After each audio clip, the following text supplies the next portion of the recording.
ingin mengajak Bapak Ibu mulai mencoba memahami tentang asesmen itu sendiri.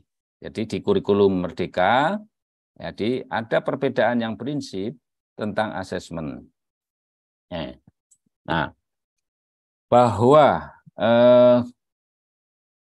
kita sebagai guru yang mengelola kelas harus punya pemahaman yang bisa lebih mendasar tentang asesmen. Ya, jadi misalnya gini, paradigmanya asesmen itu apa misalnya? Penerapan pola pikir bertumbuh. Jadi menilai itu tidak hanya pada ujungnya. Nah, jadi menilai itu bukan hanya sumatif di akhir, ya, tidak. Maka tadi kita menilai setiap fase itu kita nilai, mulai dari 25%, 50%, 75, 100. Maka itu growth mindset. Ya, jadi kita mengatakan bahwa siswa itu selalu bertumbuh. Ya, jadi yang kedua terpadu, di mana asesmen mencakup kompetensi pada ranah sikap, pengetahuan, dan juga keterampilan yang saling terkait, bukan terpisah-pisah. Nah, kemudian di asesmen itu sekolah diberikan keleluasaan untuk menentukan teknik dan jenis asesmen, termasuk guru. Yang dimaksud sekolah itu juga termasuk Bapak Ibu guru yang bertanggung jawab dalam satu mapel. Teknik dan jenis asesmen. Nah, teknik ini mengandung arti juga teknik, kemudian instrumennya dan jenis asesmen. Ya, jadi asesmen, jenis asesmen tadi nanti kita kenal ya, yang sudah Bapak Ibu kenal itu asesmen formatif, sumatifnya. Nah, kemudian keleluasaan dalam menentukan kriteria tercapaian tujuan pembelajaran. Ini menjadi paradigma, cara pandang tentang asesmen. Ya. Nah, ada catatan khusus untuk SMK, ya. Terdapat juga bentuk asesmen khas yang membedakan dengan jenjang lain, yaitu asesmen praktek kerja lapangan, asesmen kinerja, ya, uji kompetensi kejuruan, dan uji unit kompetensi. Ini yang menjadi ciri khas. Nah, bagian ini menjadi penting untuk dipahami sebagai satu cara pandang terhadap makna asesmen, ya, Bapak Ibu. Jadi cara pandang terhadap makna asesmen itu seperti ini. Ini yang utuh. Untuk pendidikan dasar dan menengah, termasuk di sini ada cara pandang khusus terkait dengan asesmen untuk SMK. Ya. Nah, Bapak Ibu, teman-teman, asesmen pembelajaran. Saya ingin ini aja kalau alurnya. Untuk kurikulum Merdeka, ketika kita merancang asesmen itu setidaknya ada 7 langkah ya. Nah, Bapak Ibu ya. Nah, minta tolong untuk bisa dicatat betul. Jadi, yang pertama menentukan tujuan pembelajaran. Jadi, tujuan pembelajaran itu kan disusun dari CP ya, diturunkan dari CP. Terus diturunkan ke TP, kemudian diurai ke dalam alur. Ya. Siapa yang bertanggung jawab memastikan TP dan ATP? Nah, yang bertanggung jawab memastikan TP dan ATP itu guru. Ya, loh Pak, itu kan kami sudah mendapat panduan, mendapat contoh ya, dari Puskur, nah, dari Puskur. Ya. Bapak Ibu, yang jangan sampai salah ya, yang Bapak Ibu tidak diperkenankan untuk mengubah ya, itu rumusan CP ya kan, ya, rumusan CP. Loh, rumusannya, redaksinya tidak diperkenankan untuk diubah, tetapi minta tolong dipahami, CP itu sesungguhnya rambu-rambu capaian pembelajaran yang bersifat minimal. Nah, Bapak Ibu boleh pada saat menyusun TP kemudian menyusun alur ATP itu bisa lebih mendalam capaiannya. Jadi taruhlah misalnya CP-nya itu mengatakan kalau diukur misalnya rentangnya itu 10 kilo capaian pembelajaran anak, 10 kilometer. Nah, rumusan redaksinya jangan diubah, ya kan, yang CP. Tapi Bapak Ibu boleh menguraikan TP-nya menjadi 15 kilo. Nah, kan gitu. TP-nya tujuan pembelajaran bisa lebih banyak. Ya, ketika apa? Ketika Bapak Ibu tahu, oh siswa saya itu kalau CP-nya hanya ini terlalu sedikit, terlalu pendek. Maka karena inputnya bagus, sarana sekolah ada, maka diurai lebih mendalam itu di TP. Ya. Kemudian dari TP itu dipetakan jalur mencapainya lewat ATP, alur-alurnya itu.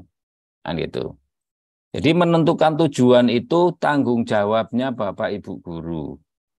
Diturunkan dari CP, ya kan? Kemudian merancang indikator. Memastikan kedalaman tujuan, membuat indikator yang mencakup aspek kognisi, sikap, dan keterampilan. Kemudian menyusun strategi asesmen. Strategi itu bentuknya, kemudian instrumennya, kemudian jenis asesmennya itu ya. Kemudian menyiapkan alat ukurnya atau instrumennya, termasuk rubriknya. Ya, menyiapkan instruksi atau panduan untuk murid, mengolah hasil asesmen, ya, kemudian menyusun rapor. Jadi Bapak Ibu, pada saat Bapak Ibu menyusun, merancang asesmen, jangan meninggalkan TP. Ya. Jangan lepas dari TP. Ya. Karena implikasi dari TP tadi, kan setelah TP kan ada ATP. Jadi alurnya, ini mau dicapai dengan berapa titik persinggahan dari TP itu, dari ATP. Untuk tujuan pembelajaran itu ya. Nah, di dalam kurikulum Merdeka ada satu fase yang disebut di dalam asesmen, yaitu fase asesmen awal pembelajaran. Ya kan? Jadi asesmen awal pembelajaran. Ini. Jangan lupa juga Bapak Ibu teman-teman, asesmen awal itu nanti ada asesmen proses di dalam pembelajaran, kemudian ada asesmen akhir. Ya, ketiga jenis asesmen kalau kita mau kelompokkan ya, itu termasuk dalam asesmen formatif dan sumatif. Jadi asesmen awal pembelajaran, kemudian asesmen selama proses pembelajaran, dan asesmen akhir. Nah, kita coba yang disebut asesmen awal. Asesmen awal pembelajaran dapat dilakukan untuk mengidentifikasi kebutuhan belajar peserta didik dan hasilnya digunakan untuk merancang pembelajaran yang sesuai dengan tahap capaian peserta didik. Nah, pendidik dapat melaksanakan asesmen awal pembelajaran sesuai kebutuhan, misalnya pada awal tahun pelajaran, awal semester, atau sebelum memulai satu materi, ya, dapat berupa satu atau beberapa TP, ya, atau sebelum menyusun modul ajar secara mandiri. Ya, dengan demikian, asesmen awal pembelajaran tidak perlu dilakukan setiap mengawali tatap muka. Ya, mohon tolong, minta tolong Bapak Ibu ya, dicermati betul asesmen yang disebut asesmen awal ini. Ya. Kemudian asesmen pada awal pembelajaran diharapkan tidak memberatkan pendidik atau satuan pendidikan. Namun demikian, jika pendidik atau satuan pendidikan memiliki kemampuan, dapat melengkapi data tambahan dengan melakukan asesmen non-kognitif, mencakup kesiapan belajar, minat, profil belajar, latar belakang keluarga, dan riwayat tumbuh kembang. Ya. Jadi, Bapak Ibu, asesmen awal ini di dalam penerapannya disebut asesmen kognitif. Jadi masih sifatnya kognitif ya. Yang ini disebut bisa saja guru atau satuan pendidikan melakukan asesmen non kognitif yang disebut asesmen diagnostik. Jadi minta tolong Bapak Ibu dibedakan ya. asesmen diagnostik itu bisa di awal tahun, dikoordinir, ya, dikoordinasikan oleh satuan pendidikan, oleh sekolah, atau mungkin oleh guru BK, ya, itu kan dikoordinir oleh sekolah, ya. Dan itu bersifat asesmen non kognitif, disebut asesmen diagnostik. Ya. Nah, kemudian asesmen awal yang disebut asesmen awal pembelajaran itu konteksnya ada di guru mapel. Nah, dan dilakukan oleh guru mapel, dirancang di dalam modul ajar. Kan gitu. Loh, Kak, yang asesmen diagnostik itu ada di dalam modul ajar enggak? Ya. Sesungguhnya tidak harus ada di dalam modul ajar. Jadi asesmen diagnostik itu guru mapel sesungguhnya tinggal pakai saja. Karena data tentang hasil asesmen diagnostik itu dihimpun oleh sekolah, bisa jadi dikoordinir oleh guru BK, ya, dan itu dipakai oleh semua guru mapel. Karena kelas saya bisa jadi diagnostiknya gambarannya seperti ini, maka saya ambil diberikan atau diperoleh dari sekolah, dari guru BK. Nah, yang dirancang oleh guru mapel adalah asesmen awal pembelajaran. Nih, ya. Jadi mohon tolong dipahami. Nah, kemudian apa sih manfaat langsung hasil asesmen awal? Nah, gitu kan. Atau di mana sih letak rancangan asesmen awal? Nah, letak rancangan asesmen awal itu ada di modul ajar. Jadi saya sering ya, di awal-awal itu selalu mendampingi, memeriksa teman-teman para penyusun modul ajar yang di Puskur itu selalu kita cek di modul ajarnya itu dari CPTP ATP-nya kita coba turunkan mana rancangan skenario pembelajarannya.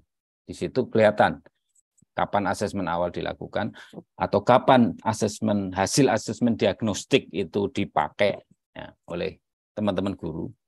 Ya, karena asesmen diagnostik itu dipasok itu dari sekolah, dari guru BK kan gitu. Dan itu bisa menjadi pertimbangan oleh guru mapel untuk memperkaya atau bisa mempertimbangkan strateginya. Oh, kelas saya itu menurut diagnostik itu latar belakang keluarga atau profil belajarnya seperti ini, maka itu menjadi pertimbangan di guru mapel.